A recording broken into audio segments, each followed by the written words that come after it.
nesse nosso encontro de hoje, nós começamos a trabalhar as implicações desse inconsciente espiritual, não é? Essas implicações do inconsciente espiritual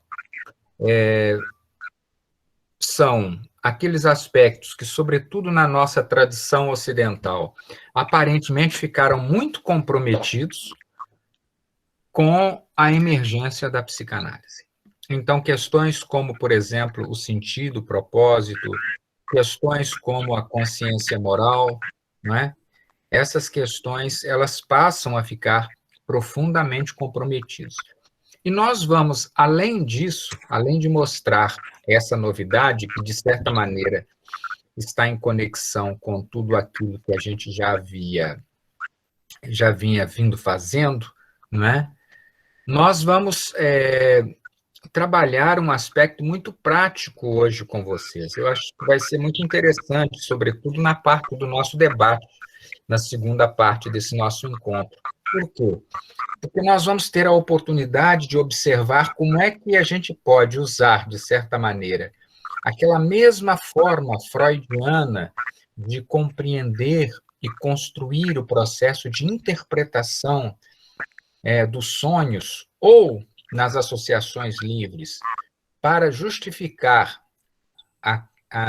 vamos dizer assim, a presença do inconsciente, mas de uma forma a identificar outros elementos que Freud não identificava, não é? Como Frank irá fazer. Quer dizer, nós vamos acompanhar o Frank nesse processo de interpretação.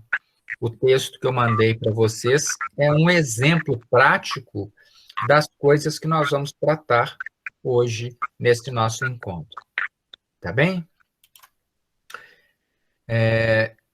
Muito bem. Então, como é que nós podemos começar a tratar essas questões, não é? Eu quero lembrar a vocês que a escola existencial, a fenomenologia existencial, juntamente com a psicanálise, porque começam mais ou menos a ganhar uma certa projeção, mais ou menos na mesma época, né? A fenomenologia um pouquinho depois, e depois o existencialismo nessa sequência. Tem alguém com o microfone ligado, por enquanto. Ligado. Depois, vocês, quem quiser falar, e liga o microfone e fala. Tá bem? Então, nós estamos comentando que o desenvolvimento da escola existencial, ela chamou a atenção para o fato de que a vida pessoal, não é, era uma vida em que, vamos dizer assim, a pessoa vai fazendo o seu viver na medida em que ela vai construindo as suas escolhas. Então, a sua vida é o produto das suas escolhas. E, sobretudo, a sua existência vai se constituir daquela direção que ela vai implementar nas escolhas que ela vai dando. Então, ela vai possibilitando fazer as coisas dessa forma. Ela permite que você, na medida em que faz as suas escolhas, vai construindo o seu futuro. E isto que você vai tecendo à medida que você vai escolhendo, não é? Que é a sua própria vida, é aquilo no que você se torna. Então você não é, teoricamente, nada no início, mas vai se tornando alguma coisa à medida que você vai escolhendo, vai fazendo aquilo que você realiza no seu dia a dia, em cada momento. Não é?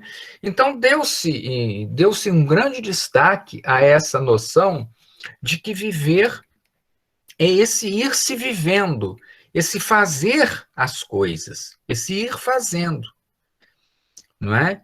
E no sentido de chamar uma atenção para a nossa responsabilidade nisso, quer dizer, se nós somos aquilo no que nós nos vamos tornando, então isso cria uma enorme responsabilidade para cada um, não é?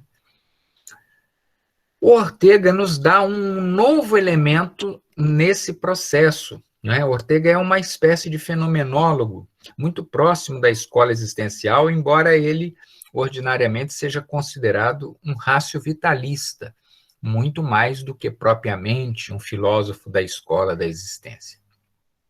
Mas o Ortega destaca um aspecto muito importante, não é?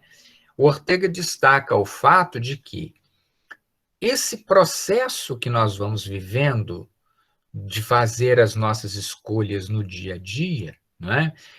O que que nós vamos fazer, o que que nós vamos comer, o que que nós vamos estudar, não é? Que roupa nós vamos comprar, onde nós vamos morar, quer dizer, todas essas escolhas que nós vamos fazendo ao longo da vida, não é? Com quem nós vamos namorar, com quem nós vamos casar, todas essas escolhas, elas constituem o que é a nossa vida mesmo. Mas o Ortega observa, mas há algo íntimo, isso não é uma coisa que nasce do nada.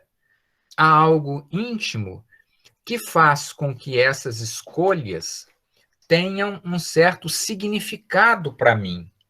Porque os filósofos da existência, de certa maneira, vão trabalhar esta ideia no sentido da autenticidade. Vão dizer que, na medida em que eu vou fazendo essas escolhas de uma forma autêntica, então eu vou me reconhecendo nelas.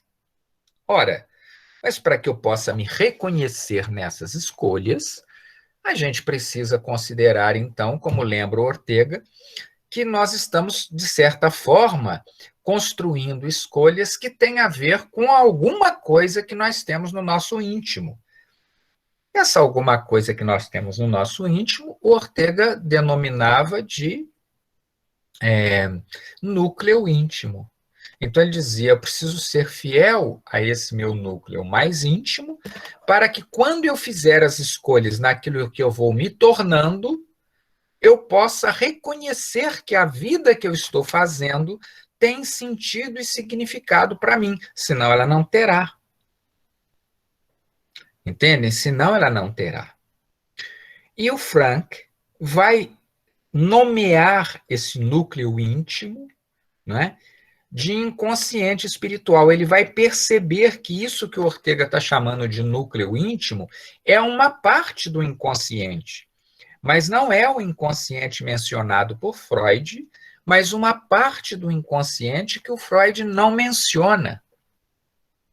E por que que isso tem uma profunda implicação? E eu comecei o nosso curso hoje dizendo que a compreensão frankiana nos abria uma compreensão do inconsciente, nos dava uma dimensão do inconsciente e recuperava toda a tradição ocidental. Porque, veja, quando todos esses filósofos da escola existencial estavam dizendo essas coisas que eu comentei com vocês, não é? Eles se colocavam numa posição meio estranha diante daquilo que a psicanálise vinha fazendo, porque a psicanálise foi ganhando foros de cientificidade, e à medida em que ela foi ganhando foros de cientificidade, não é? Ela, de alguma maneira, colocava em xeque esta forma de entendimento. Por quê?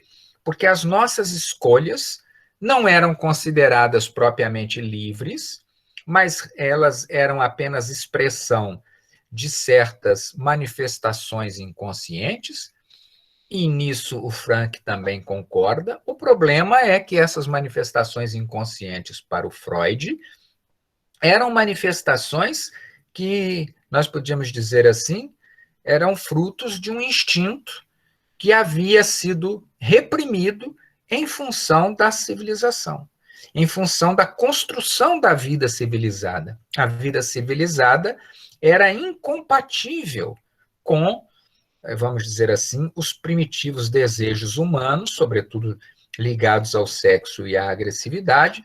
Então, foi preciso que esses elementos fossem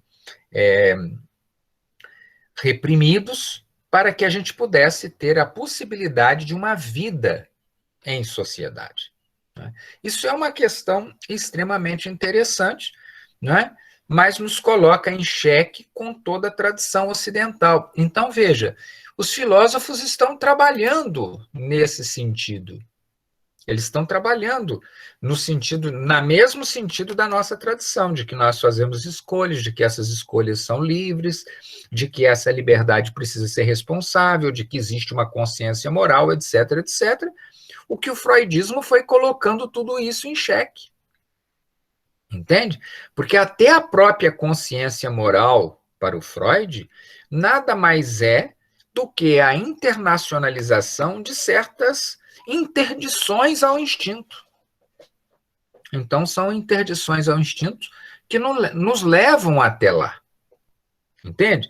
Então, essa compreensão inconsciente do Freud, ela, de certa maneira, ia colocando em xeque todos os problemas ou todas aquelas questões levantadas pela tradição ocidental, né? Que está nas religiões ocidentais, nas religiões cristãs, na questão jurídica, na formação jurídica da sociedade, em que nós somos responsáveis pelas coisas que nós fazemos e podemos até vir a ser punidos diante da lei.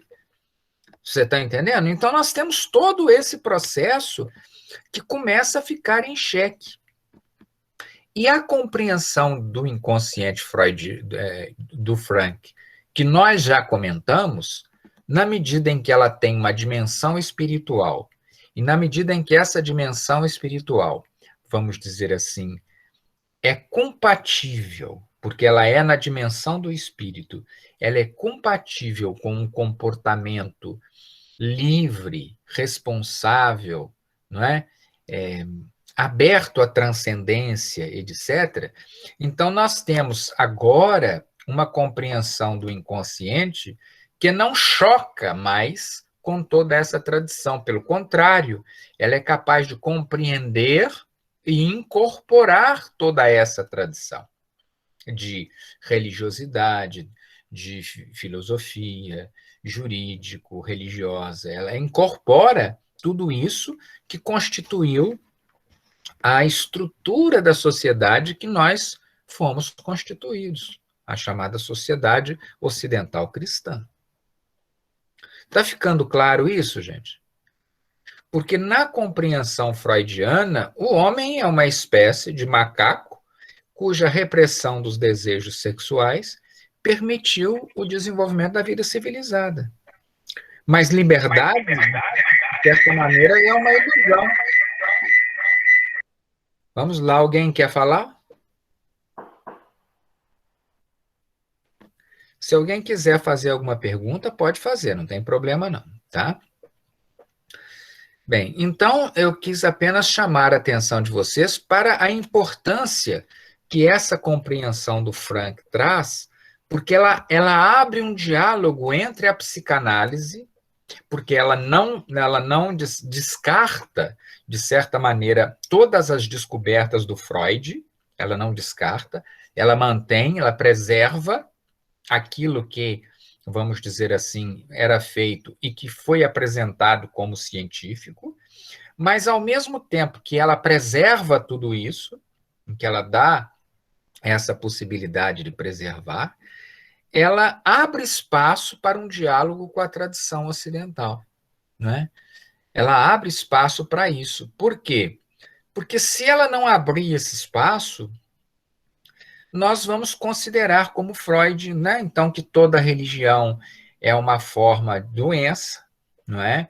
É uma ilusão. Deus é uma projeção da consciência humana, uma projeção da figura paterna, né? Que a filosofia é uma neurose obsessiva, né?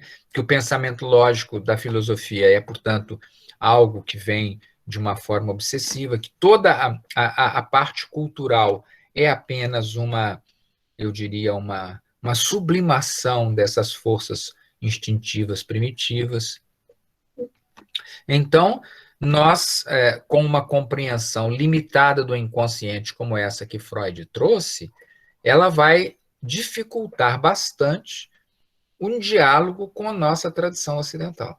Do contrário, o que Frank faz é abrir essa possibilidade, construir um caminho para esse processo. Né? Então, nós temos aí esta possibilidade. não é? Nós temos aí esse caminho que Frank vai nos abrir. Tá claro? Deu para entender direitinho? Ok, então vamos seguindo em frente. Então, esse é o primeiro ponto. O primeiro ponto é um inconsciente espiritual e o sentido, ou um grande propósito, ou um propósito na vida. Não é? O inconsciente espiritual recuperou aquela ideia de que nós temos na vida um caminho, um caminho que nós tecemos ou que nós construímos à medida que nós vamos fazendo escolhas. Aquilo que a escola fenomenológica existencial fez, mostrando cuidadosamente como é que é a vida humana a partir das escolhas que são feitas, não é? E de como que essas escolhas vão aparentemente possuir ou ter para cada pessoa um sentido e um significado, não é? Frank vai então encontrar no inconsciente espiritual um núcleo, não é? Um aspecto, vamos dizer assim, um sentido que é inconsciente e que, na medida em que nós vamos descobrindo esse sentido vida fora, nas nossas escolhas, nós vamos tendo a possibilidade de realizar a nossa existência mais autêntica. Então, vejam bem, essas escolhas, esse caminhar que nós vamos fazendo, né, esse sentido existencial que nós desenvolvemos, que a escola existencial está chamando nossa atenção, é a concretização de um sentido que está no inconsciente, não instintivo do Freud, mas espiritual, e cuja função terapêutica é descobrir aquilo que se passa com cada um, para que a gente possa ajudar cada pessoa a descobrir o sentido da sua vida. Né? Entenderam? Então, essa é a relação que nós estabelecemos inicialmente entre uma coisa e a outra. Não é? A segunda questão que eu quero discutir com vocês é a questão da consciência moral. É de que maneira que a ideia desse inconsciente espiritual, ela nos abre a possibilidade do reconhecimento de uma consciência moral que seja maior do que simplesmente instintos reprimidos que vão funcionar como uma espécie de bloqueio da instintividade. Então, nós temos aí a possibilidade de começar a falar numa instância moral. Uma instância moral que, a parte dos instintos, nos oferece a possibilidade de reconhecer quando nós fazemos as coisas de forma correta ou quando nós fazemos as coisas de uma forma incorreta, como nós não fazemos as coisas da melhor maneira, não é? Então, a consciência moral do Frank, ela funciona na personalidade como o superego do Freud, não é? Ela funciona da mesma maneira, não é? Ela tem a finalidade de nos dar uma direção diferente dos instintos, mas ela tem uma autonomia e uma singularidade que o Freud não reconhece, né? Que o Freud não reconhece. Por quê?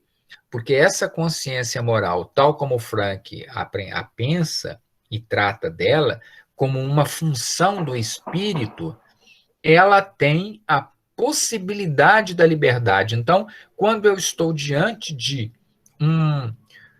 uma orientação moral, ela não é automática. Eu não sigo uma orientação moral automaticamente, né? Então, ela não segue essa orientação moral. Ficou entendido? Então, nós temos as coisas construídas dessa maneira.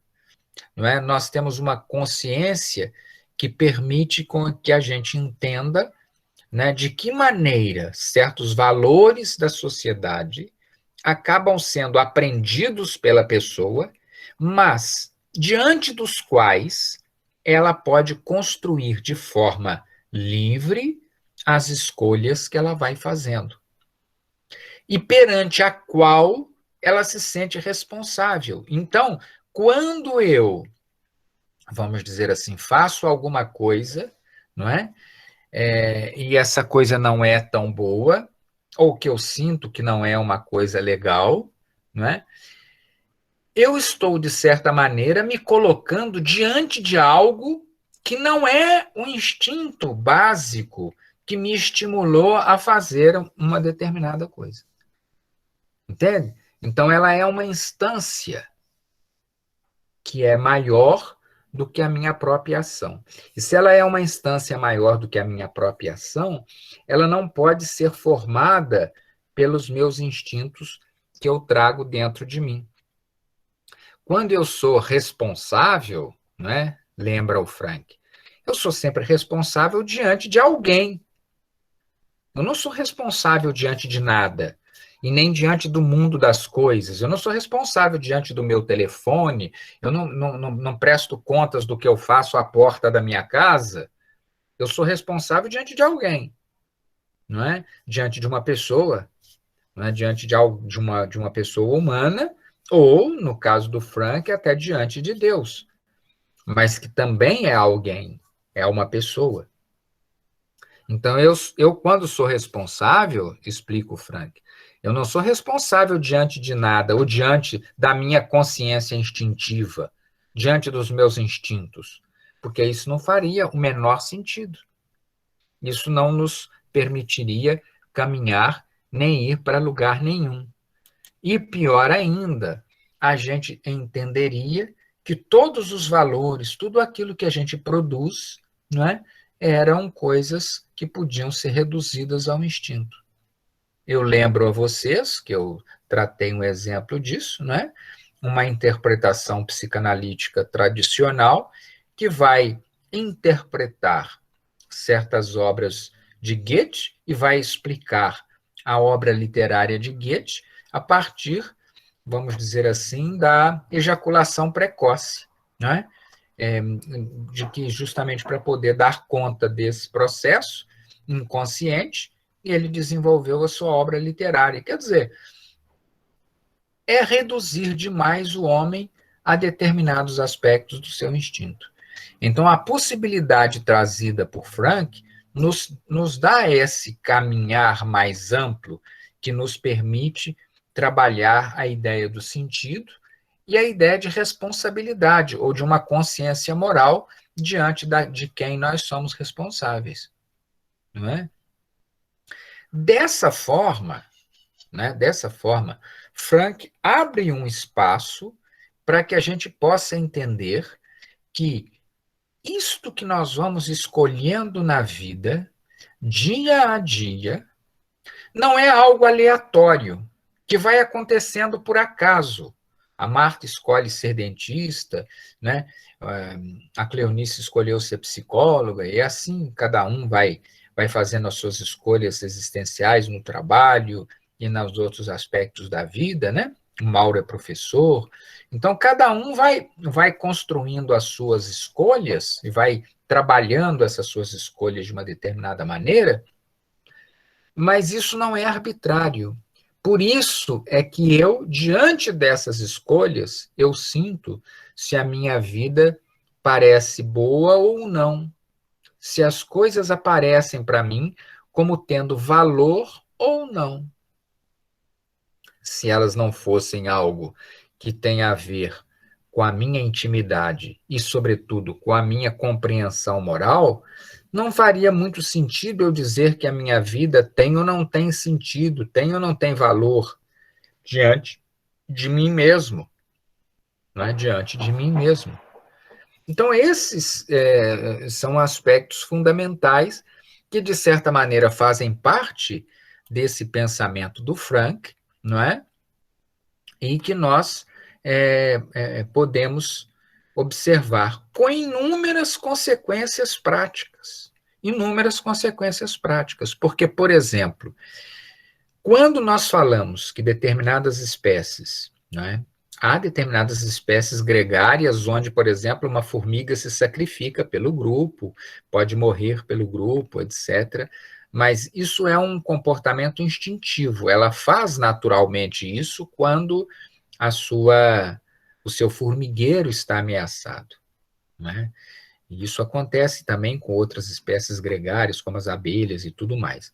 Mas o homem, mesmo quando ele vai fazer um sacrifício pessoal para outras pessoas, ele sempre está fazendo uma escolha. É sempre uma escolha que ele faz. Nunca é algo imposto pelo instinto ou imposto pelo destino, como vocês quiserem falar. Entende? Então, nós sempre trabalhamos as coisas dessa forma. As coisas sempre vão aparecer para nós dessa maneira. Agora, nós entramos, ou vamos entrar, na parte mais prática do nosso curso hoje, não é? Que tem a ver com o que eu mandei para vocês de material, para vocês poderem examinar, ler e para a gente poder discutir, né, na segunda parte do nosso encontro. A gente vai ter a possibilidade de fazer isso, essa parte mais prática do nosso curso. Por quê? Porque nós vamos nos deparar com certos sonhos e verificar como é que esses sonhos aparecem, como é que esses sonhos são interpretados. Eu não vou, nesse momento, discutir e construir esses processos de interpretação, embora eles constem dos slides que depois eu vou encaminhar para vocês. Eles não vão aparecer assim, porque a gente vai discutir tudo isso depois, não é? Mas, de todo jeito, aparece nos slides para que a gente possa ter algumas referências e para que vocês possam se recordar, não é? E também para que a gente possa discutir aí essas coisas a partir do segundo momento, não é? Então, em que consiste essa interpretação? Eu quero tratar da questão de uma forma assim bem interessante, da seguinte forma. Como é que eu quero tratar isso didaticamente com vocês? Se nós pegarmos a forma como Freud explicava a formação dos sonhos, e o que eram os sonhos, e o papel que os sonhos tinham na vida, que constitui o eixo da psicanálise e da descoberta do inconsciente. Lembre-se que a interpretação dos sonhos do Freud é o livro mais importante considerado nessa passagem do século XIX para o século XX, e foi considerado a obra mais influente no século XX. Não é? A obra mais comentada, mais tratada, mais examinada é justamente a interpretação dos sonhos, porque é ali que aparece propriamente a psicanálise. Então, quando Freud vai explicar em que consiste os sonhos, ele utiliza de 4 mecanismos fundamentais. Então, depois eu quero mostrar para vocês como é que a gente pode trabalhar outros elementos do sonho usando os mesmos mecanismos do Freud, que é o que o Frank faz. Ele usa os mesmos mecanismos que o Freud usa. Ele trabalha os sonhos do mesmo jeito, mas ele constrói interpretações diferentes, porque ele tem pressupostos diferentes com base no inconsciente espiritual. Então, eu vou recordar com vocês esses mecanismos do Freud, tá? Porque depois a gente poderá discutir com bastante tranquilidade os sonhos que o Frank apresenta e que eu mandei para vocês nos textos. Quem leu vai ter oportunidade. Mesmo quem não leu, a gente apresenta os sonhos, pode até ler como é que ele lê os sonhos, como é que eles foram relatados no consultório e as interpretações que foram feitas, né? A primeira característica, nós poderíamos dizer, o primeiro mecanismo do sonho é a condensação, não é? O que seria essa condensação? Essa condensação é que o sonho tem como característica que muitas vezes fatos e personagens reúnem numa única pessoa aspectos de diferentes outras pessoas. né? Eu vou dar para vocês um exemplo que eu ouvi há pouco tempo no consultório, não é? Da pessoa que eu estava atendendo. Ele tinha passado por um processo, eu diria, ele estava nesse processo de terapia, fazendo, de certa forma, uma avaliação da vida de alguns relacionamentos que teve, né? Então, nós estávamos discutindo isso durante as sessões, né? Esses vários relacionamentos que ele foi tendo ao longo da vida, que ele estava agora avaliando e tudo mais. Então, ele sonhou com a primeira namorada que ele teve, mas a primeira namorada tinha o nome da segunda e era fisicamente, de certa forma, identificada com a terceira. Entenderam? Então, a pessoa que representou os sonhos, ela ajuntou essas pessoas nas quais ele está fazendo referência numa única personagem. Numa única personagem. Então, esse é o processo de condensação que existe nos sonhos, não é? O mecanismo de deslocamento, a que o Freud faz menção, tem a ver com o fato de que ele ajuda o sonhador a conviver com certas ideias que são, eu diria, ideias insuportáveis, de certa forma, para ele. Vamos lá dar um exemplo. Digamos que ele tenha vivido uma certa experiência, isso aqui é um caso clínico também relatado, aí já dentro da psicanálise, né, um caso clínico de um psicanalista, em que o sujeito teve uma certa raiva do pai, não é? E aí ele sonhou, e vamos dizer assim, teve uma vontade, etc., de matar o pai, de brigar com o pai e coisa e tal. E aí ele sonha que ele vivia numa selva, né, que ele é um macaco, não é? E que ele, nessa selva, ele acabará brigando com um outro macaco, que era um outro animal com grande influência no grupo, em que ele briga com esse macaco, coisa e tal. Entenderam? Então, esse é o processo do deslocamento, quer dizer, o sonho levou a história reprimida para uma outra situação semelhante, mas suficientemente diferente para enganar a censura e permitir que a história pudesse ser apresentada, né? Por sua vez, a história que vai sendo construída, não é?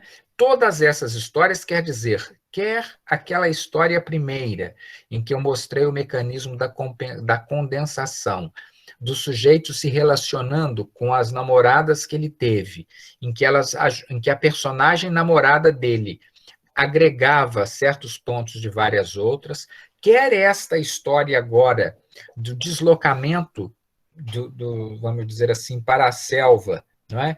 E para a história de um macaco que, de certa maneira, vai se insurgir e vai brigar contra o líder do grupo, não é? Que é o deslocamento, não é? Todas as duas histórias possuem, eu diria assim, uma história simbólica.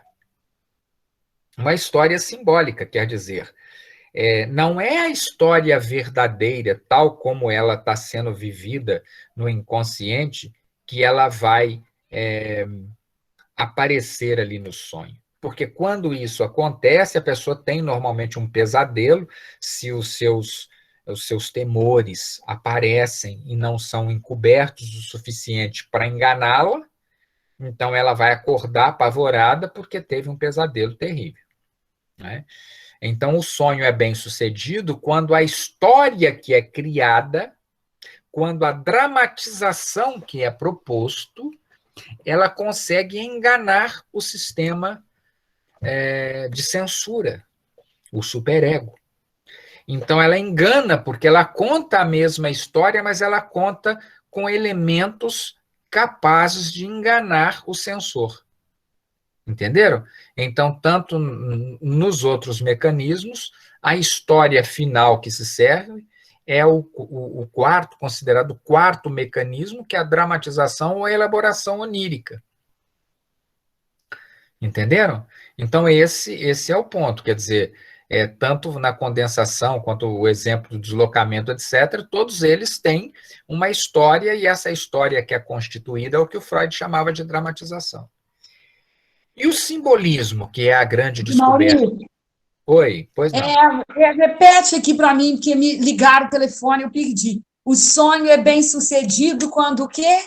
Você falou que ele é bem sucedido Ele é bem quando. sucedido quando a história criada, que o Freud chamava de elaboração onírica ou dramatização, ela consegue traduzir aquilo que a pessoa está vivendo no seu inconsciente, mas de uma forma tão diferente que ela engana o sensor ou o superego. Então, ela pode viver o drama dela, o desejo, ela pode realizar o desejo que ela tem, mas ela não, ela realiza esse desejo, tá certo? De uma forma, vamos dizer assim, que não horroriza o inconsciente. Então, por exemplo, o matar o pai seria uma coisa terrível. Se você sonha uma coisa dessa, você vai acordar, é um pesadelo terrível, etc e tal. Mas se você sonha que você é um macaco, que você vive numa tribo, no meio das florestas, e que nessa tribo da floresta há um macaco mau, que faz maldade com os outros, etc., e um dia você mata esse macaco mau, né? Você consegue sonhar essas coisas, e mesmo que você fique meio assustado com o sonho, então você consegue acordar e estar tranquilo, estar em paz, e esse sonho não impede você de dormir e nem faz com que você acorde apavorada. Entendeu? Então, o sonho, o que o Freud estava explicando, é que quando ele é bem sucedido, essa dramatização, essa elaboração onírica, ela vai funcionar dessa maneira. E, finalmente, o simbolismo é uma grande descoberta do Freud, tem a ver com o fato de que esses elementos que são utilizados aí, por exemplo, o macaco, a floresta, não é? Aquela personagem, aquela namorada que o sujeito tem, que na verdade é uma reunião de várias outras, né? Todos esses elementos, eles são simbólicos, isto é, eles representam algo diferente daquilo que eles na verdade são. Quer dizer, o macaco não é o macaco é a própria pessoa. Entendem? Então, isso é o que o Freud chama de simbólico. Num dos sonhos que nós mandamos para vocês, uma das personagens vê uma igreja, quando ela está passando a caminho da terapia, ela vê uma igreja e a igreja não tem um teto, não tem uma cobertura, né? E o Frank mostra como é que isso é uma expressão de uma religiosidade mística, aberta à transcendência. Ele interpreta essa igreja sem teto dessa maneira. Entende? Quer dizer, isso é um símbolo. Então, as coisas que aparecem nos sonhos, elas nunca aparecem da forma como elas verdadeiramente são. As histórias que são contadas a partir de outros elementos que guardam alguma semelhança com o drama primitivo. Entende? Ou com a repressão primitiva. Então, o sonho realiza para o Freud esse processo de, como é que a gente diria isso? Esse processo de realização de um desejo que não pode aparecer tal como ele é. Ele só pode ser vivido de uma forma representativa ou simbólica. E o que o Freud descobre na interpretação dos sonhos são esses mecanismos que o permitem interpretar e entender o sonho das pessoas. E descobrir que esses elementos são a forma de funcionamento de uma parte da mente humana que a gente chamava, ou passou a chamar de inconsciente. O inconsciente não é uma descoberta do Freud, mas a forma de lidar com ele e de compreendê-lo, isso é o que a psicanálise trouxe, não é? Pelo menos de construir essa primeira possibilidade de interpretação. Não é? Na segunda parte do nosso curso, Daqui a pouquinho a gente dá um intervalo para um cafezinho e a gente volta para discutir os aspectos práticos do nosso curso, os sonhos que eu mandei para vocês, né, no capítulo do livro do Frank, parece o capítulo 4. E aí a gente tem a oportunidade de verificar. Vocês vão ver que quando ele vai construir a interpretação dele, ele está usando os mesmos mecanismos do Freud, mas vai interpretar tudo de outra maneira. Não é? Então, esses são os pontos fundamentais. Não é? E que para o Frank, vamos dizer assim, quando nós falamos de sonhos como sendo os sonhos religiosos, por exemplo, sonhos de consciência moral, sonhos de autorrepreensão, que nós já demos exemplos, e eu não quis discutir agora, porque serão temas da nossa segunda parte da aula, né? Esses sonhos de consciência moral, esses sonhos de autorrepreensão, em que eu sonho, em que eu chamo a atenção de mim mesmo para algo que eu estou fazendo, ou então que me aponta um determinado caminho na vida, etc., são sonhos que têm elementos do inconsciente espiritual. Não são sonhos que se expliquem pelo inconsciente primitivo. Então, vamos dizer assim, qual é o grande problema que o Frank enxerga na psicanálise freudiana? É que se eu usar os mecanismos do Freud para entender sonhos de autorrepreensão, de consciência moral, de religiosidade, e reduzir isso ao instinto, eu mutilo a compreensão do homem, porque eu não tenho evidências para fazer essa redução. Eu não consigo justificar, não é, minimamente, do ponto de vista daquilo que eu estou observando, do fenômeno que eu estou descrevendo, eu não consigo reduzir e fazer essas explicações. Seria forçar demais uma interpretação que leva a um sonho religioso, por exemplo, claro, com determinadas características, a aquilo significar apenas uma forma encoberta de realização de um desejo sexual. Então, eu não consigo compreender os elementos desse sonho. Entende? Então, eu preciso de ter um conjunto de outros elementos para poder começar a interpretar certos sonhos que nós temos. Então, é o que o Frank, de certa forma, traz. Veja, não se trata de negar aqueles aspectos do inconsciente instintivo.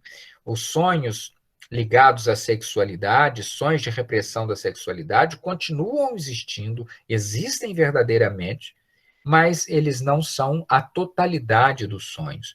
E eu não posso explicar todos os sonhos usando esses mecanismos que o Freud propõe, se eu trabalho com o pressuposto de que todos eles apenas realizem, não é, desejos instintivos. É essa a questão essencial do Frank. Não é? Então, nós estamos, para concluir essa primeira parte, diante dessa questão fundamental que uma das intérpretes bastante conhecidas do Frank nos apresenta, não é?